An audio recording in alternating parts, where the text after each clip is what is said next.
Bonjour, je me présente, Monsieur Sabour, lycée qualifiant Mohamed V, Académie régionale Laayoune, Saqiya Al Hamra.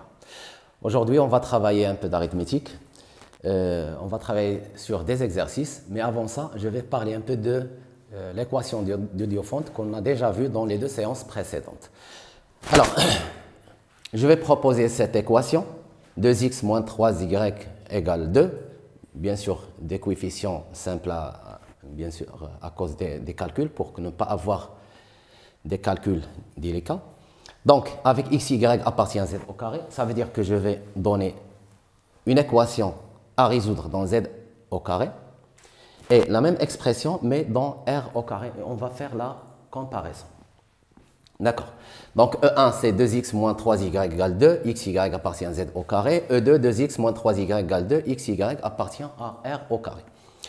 Donc, S1, l'ensemble des solutions de l'équation E1, de cette équation. C'est une équation de Diophante. On cherche toujours une solution particulière. On sait qu'elle existe, cette solution. Pourquoi? Parce que 2 et 3 sont premiers entre eux et par conséquent, 1 divise, comme 1 divise 2. Alors, cette équation admet des solutions. Voici une solution particulière. Donc, on sait que le cas général, c'est S1. On sait que le cas général, c'est S1. C'est l'ensemble des couples 4 plus 3K, 2 plus 2K, tel que K appartient à l'ensemble Z. C'est l'ensemble des solutions. Et je vais mettre soit S2, l'ensemble de solutions de l'équation E2, c'est-à-dire cette équation. Donc, on sait que S2, on calcule x en fonction de y ou bien y en fonction de x. Par exemple, si on veut calculer y en fonction de x, on trouve x, et là c'est x moins 2, ou bien 2x moins 2 sur 3, tel que x appartient à l'ensemble R. Alors, voici la comparaison que je veux faire. On a x, y appartient à S1, implique deux choses. Que le couple x, y appartient à z au carré. Et que 2x, il y a même équivalence ici, moins 3y égale 2. Ce qui implique que là, il y a implication, que x, y appartient à R au carré. Pourquoi? Parce que l'ensemble Z au carré, il est inclus dans l'ensemble R au carré. Et 2x moins 3y égale 2, ça veut dire tout simplement que le couple x, y, ou bien x0, y0, peu importe, appartient à S2. Là, on a équivalence, là, c'est une implication vue l'inclusion ici. Et donc, je viens de montrer que x, y appartient à S1 implique que x, y appartient à S2. Ça veut dire que l'ensemble S1 est inclus dans l'ensemble S2. Ça veut dire que l'ensemble de solutions de cette équation dans Z au carré est inclus dans l'ensemble de solutions de la même équation dans R au carré. Je vais donner une interprétation géométrique de ce résultat. On sait que cette équation-là n'est autre que, si on rapporte le plan à un repère, il vaut mieux orthonormer bien sûr, ou bien orthogonal tout simplement. Donc, c'est une équation d'une droite. Et voici cette droite. Qu'est-ce qu'on va chercher? Qu'est-ce que ça veut dire S1? L'interprétation géométrique de S1. Alors, S1, c'est l'ensemble des éléments de cette forme. Ça veut dire 4 plus 3K, 2 plus 2K. Si je donne à K la valeur moins 1, par exemple, ça devient 4 moins 3, c'est 1. Et là, c'est 2 moins 2, c'est 0. Ça veut dire que c'est le point, on tombe sur le point de coordonnées 1, 0. C'est ce point-là. Alors, si l'ensemble de solutions, ou bien si l'équation est représentée dans R carré par cette droite, alors la première équation est représentée par quelques points sur cette droite. Par exemple, si on donne la valeur de K, on donne à K la valeur 0, je tombe sur le point de coordonnées 4, 2. 4, 2. Alors, c'est quelque part ici. Donc, le point de coordonnées 4, 2. Maintenant, je vais passer à l'exercice. Bon, voici l'exercice. Bien sûr, ça n'a rien à voir avec ce qu'on a fait ici. Donc, soit P un nombre entier naturel premier différent de 2. Donc, je dis bien un nombre premier et en même temps différent de 2. La première question, c'est prouver l'existence d'un entier naturel non nul n tel que 4 à la puissance n est congru à 1 modulo p. Ah, montrer l'existence. Là, on ne nous demande pas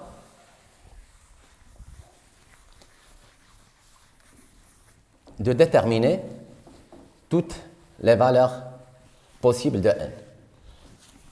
On demande tout simplement de montrer l'existence. Alors, solution. Première question. Alors, on sait que P est un entier naturel premier. P est premier. Et P différent de 2 implique P est impair. Ça, on le sait.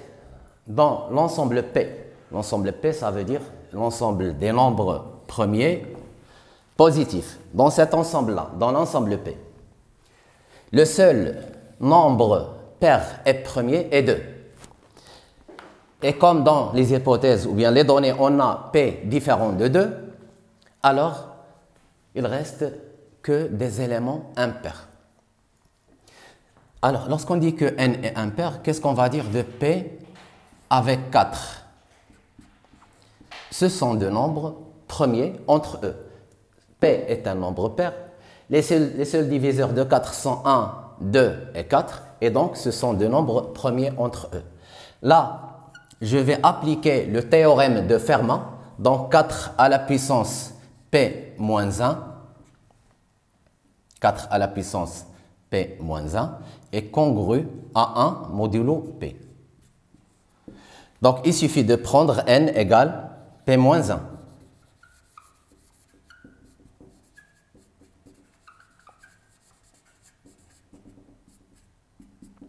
Entre parenthèses, n est un entier naturel. Maintenant, nous, on cherche un entier naturel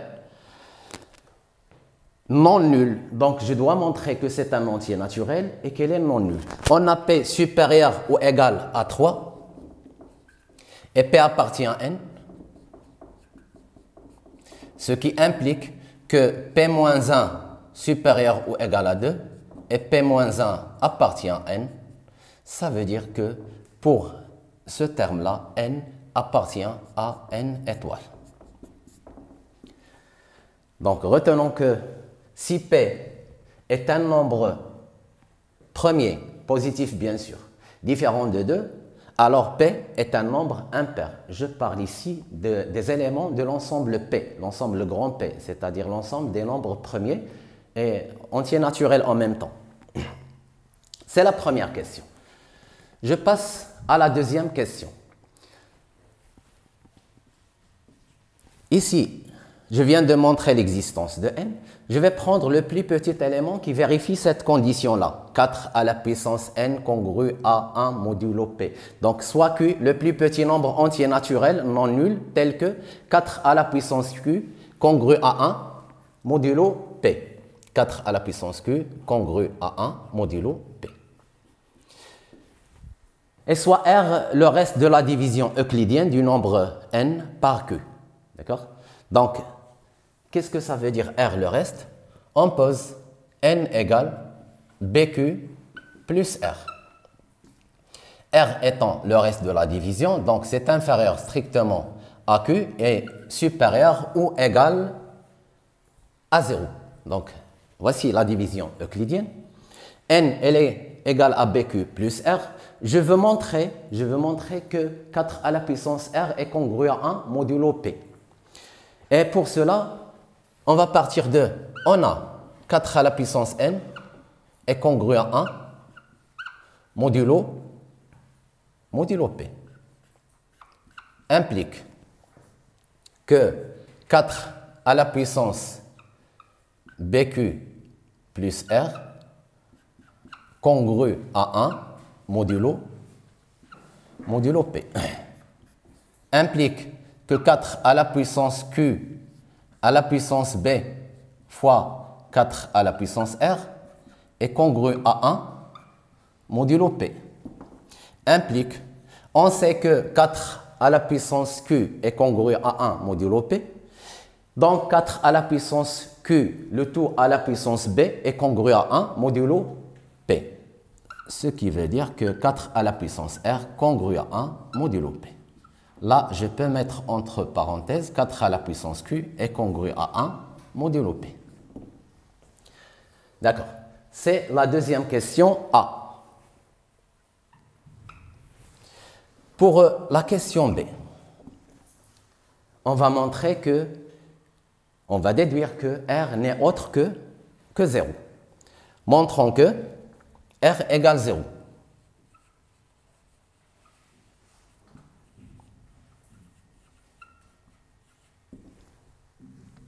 Dans ce cas, on va procéder par l'absurde, supposant que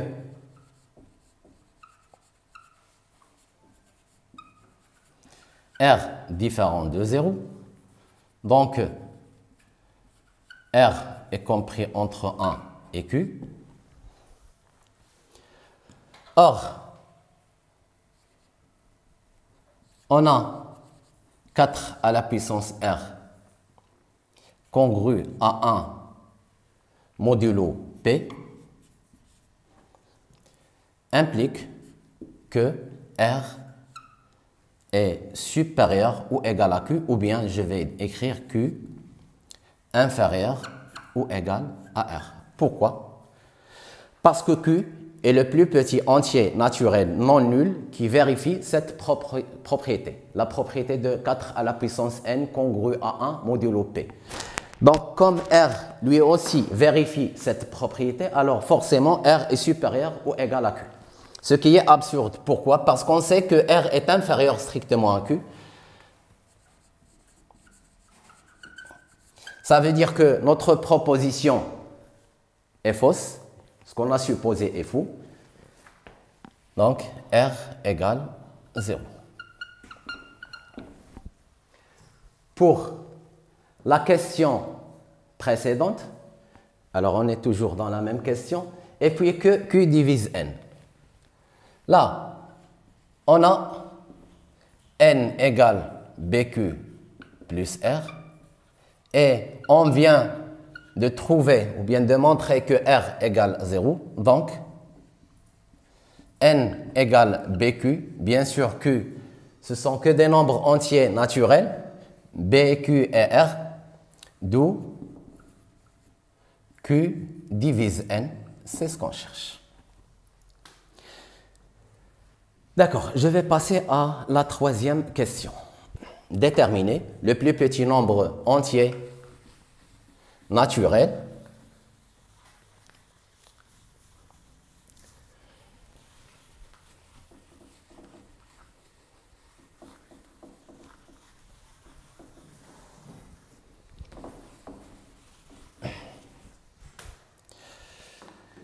Déterminer le plus petit nombre entier naturel n non nul q, vérifiant 4 à la puissance q congru à 1 modulo 29. Je vais chercher le plus petit entier naturel qui vérifie cette propriété-là. Donc, on sait que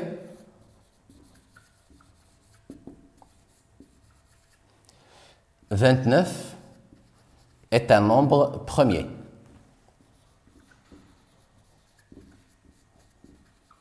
Ça, on le sait. Et que 4 et 29 sont premiers entre eux. Donc, là, je vais utiliser le théorème de Fermat. Donc, d'après le théorème de Fermat.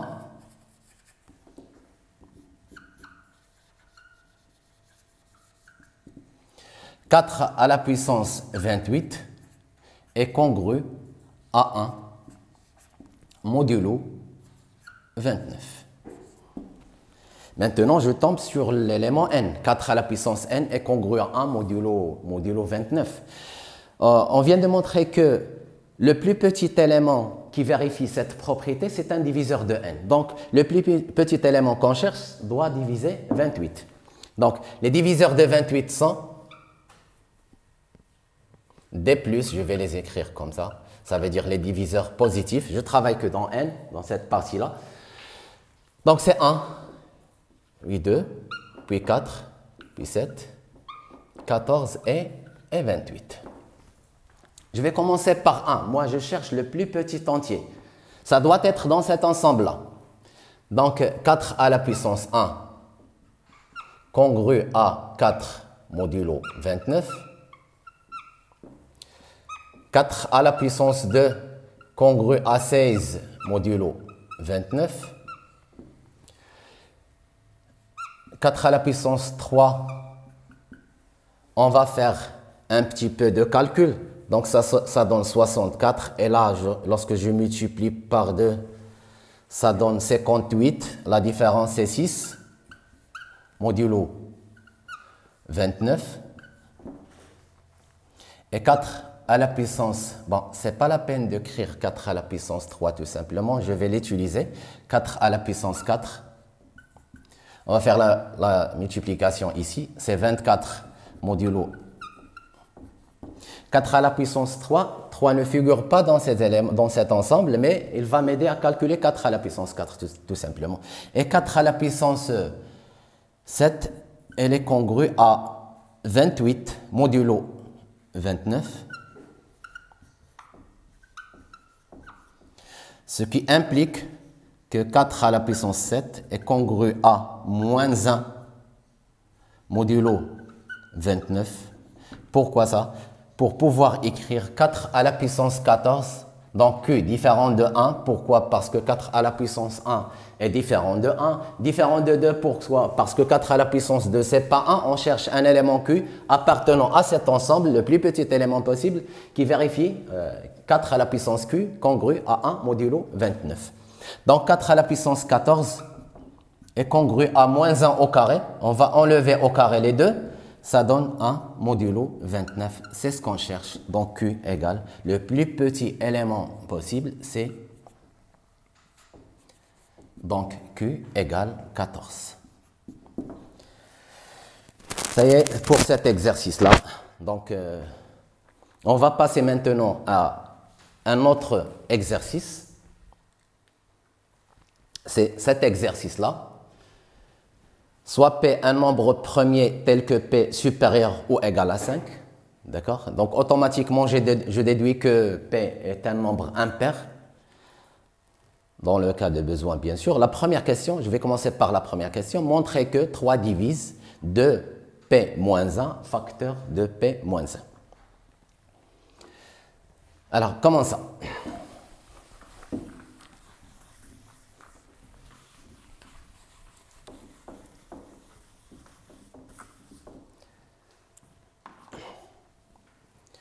Donc, la solution, toujours.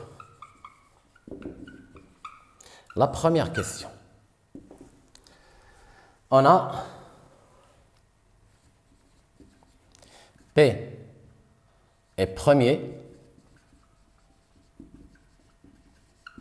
et P supérieur ou égal à 5.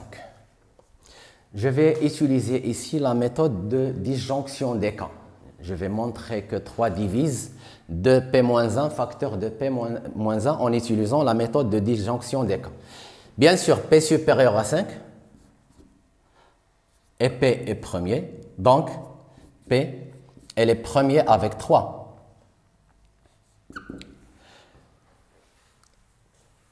Ça me donne un peu de temps. Pourquoi? Parce que je n'aurai pas besoin de passer par le cas où P dit congru à 0 modulo 3. Donc, premier cas. Premier cas, si P congru à 1 modulo 3. Donc P congru à 1 modulo 3 implique que P-1 congru à 0 modulo 3 implique que de P-1, je vais multiplier les deux termes par de P-1, là c'est 0, c'est l'élément absorbant bien sûr, implique que 3 divise de P-1 fois P-1. C'est une première méthode. Là, c'est une première méthode.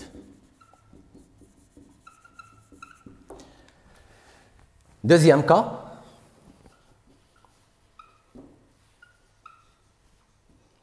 P congru à 2 modulo 3.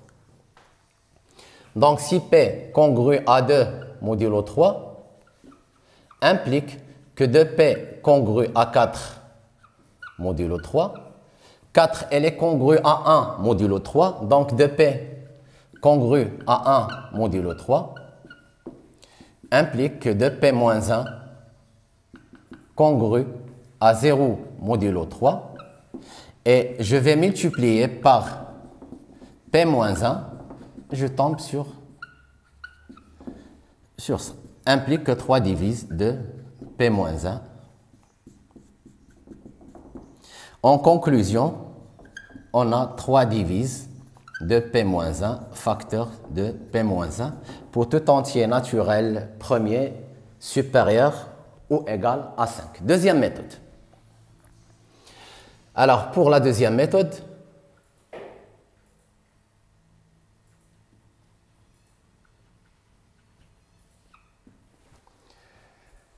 on a 2P-1, je vais développer facteur de P-1 égale 2P au carré, moins 2P moins P, ça donne moins 3P, plus 1.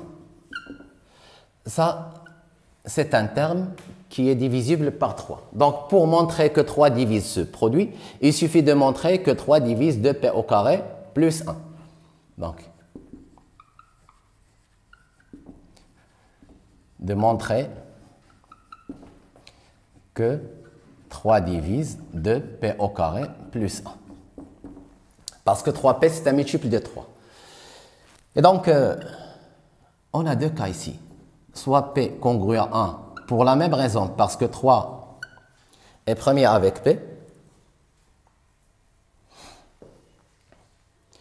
Donc, je sais que P au carré est congru à 1 modulo 3, d'après toujours Fermat. 3 est un nombre premier.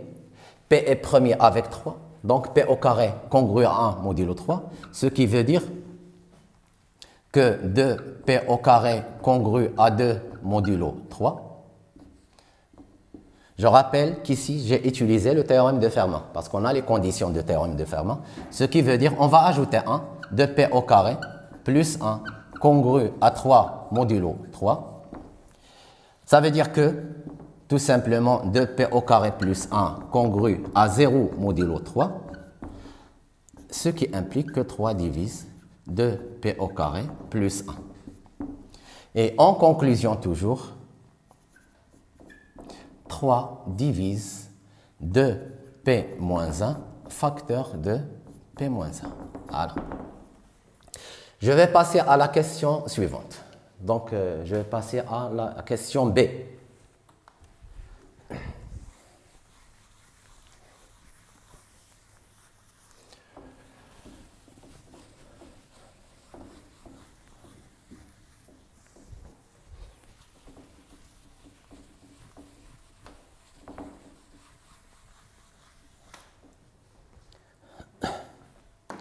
Donc, montrons que 6 divise,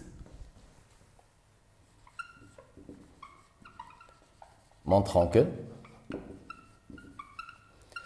6 divise de P moins 1 facteur de P moins 1. Dans la question A, on vient de montrer que 3 divise de P moins 1 facteur de P moins 1. D'accord? Et il suffit donc de montrer que 2 divise, de P moins 1 facteur de P moins 1. Donc, on sait que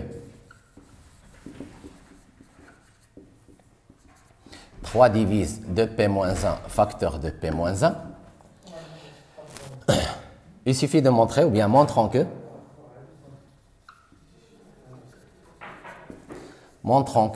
2 divise 2p-1 facteur de p-1.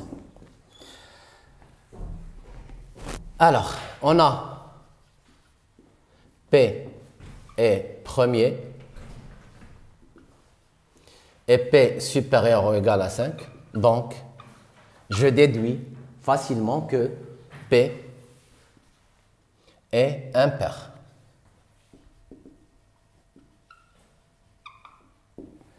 D'accord? Donc, je peux parler de la congruence modulo, sinon je vais dire tout simplement que P-1 est un nombre pair. Donc, P impair, ça veut dire que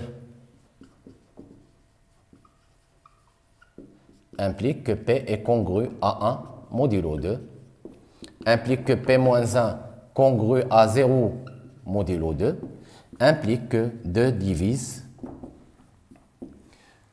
P-1, implique que 2 divise tout simplement P-1 fois 2P-1. On a le droit, parce qu'on sait que si B divise A, alors B divise KA pour tout nombre entier naturel K. Donc c'est l'entier naturel dont je parle. Donc, on a montré dans la question A que 3 divise P-1 facteur de 2P-1. Je viens de montrer ici que 2 divise P-1 facteur de 2P-1. Et donc, leur PPCM divise le produit P-1 facteur de 2P-1. Ça, on le sait d'après le cours. Si A divise B et C divise B, alors le PPCM de A et C divise B. Donc, le PPCM, ce sont deux nombres premiers entre eux, donc le PCM, c'est 6. Divise 2P-1 facteur de P-1. Le produit est commutatif, donc pas de problème. Maintenant, je vais passer à la deuxième question.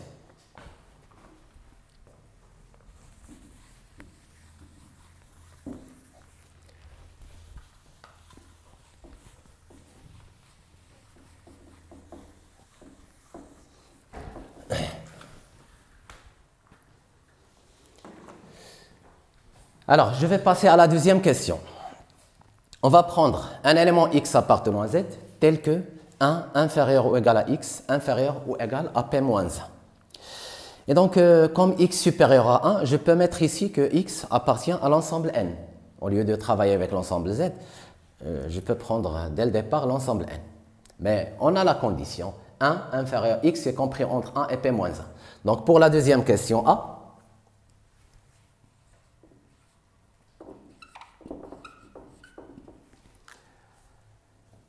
montrons que x au carré congru à 1 modulo p équivalent à x égale 1 ou x égale p moins 1.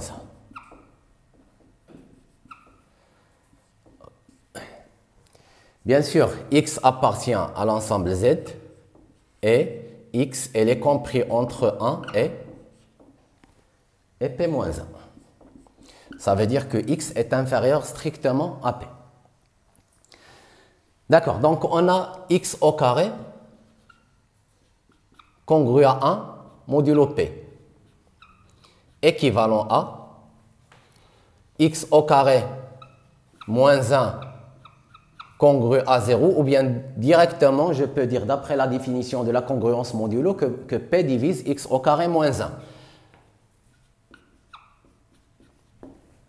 Équivalent à P divise x au carré moins 1. X au carré moins 1 n'est autre que x moins 1 facteur de x plus 1.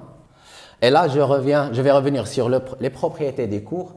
Si P est un nombre premier, et P divise un produit A fois B, alors c'est équivalent à P divise A ou bien P divise B. C'est ce qu'on va mettre ici.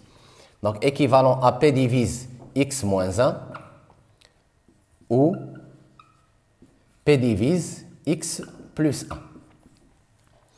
Bon, c'est équivalent à X moins 1 congru à 0 modulo P ou X plus 1 congru à 0 modulo P. Équivalent à X congru à 1 modulo P ou X congru à moins 1. Je vais même écrire là, X, elle est congrue à 1 modulo P. Ou bien 1 congru à X modulo P. Ça revient au même. Je peux dire que X est le reste de la division euclidienne de 1 par P. Donc là, équivalent à, il existe K appartenant à l'ensemble Z tel que X égale 1 plus P fois K, ou il existe K appartenant à Z tel que X égale moins 1 plus P fois K. Alors là, X égale 1 plus P fois K et X compris entre 1 et P moins 1 implique, vous allez remplacer, on tombe sur la valeur de K qui est 0. Il suffit de remplacer ici 1 plus PK, d'accord? Donc, K égale 0 et donc X égale 1. Pour la deuxième, bien sûr, X égale moins 1 plus PK. Là aussi, je peux passer par l'encadrement et X, là, et 1 inférieur à X inférieur à P moins 1 implique que K égale 1. Et donc X égale, dans ce cas-là, je remplace par 1, ça donne moins 1 plus P ou bien P moins 1.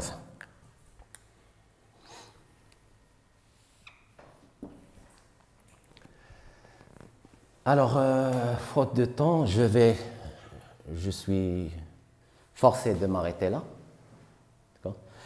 Il y a les autres questions et puis il y a d'autres exercices que je vais proposer, une série d'exercices avec ces exercices. Il y a celui-là qu'on a déjà fait. Il y a cet exercice, c'est déjà fait, presque. Il y a l'exercice, cet exercice-là et cet exercice-là. J'espère vous rencontrer le plus vite possible. À bientôt et bonne chance.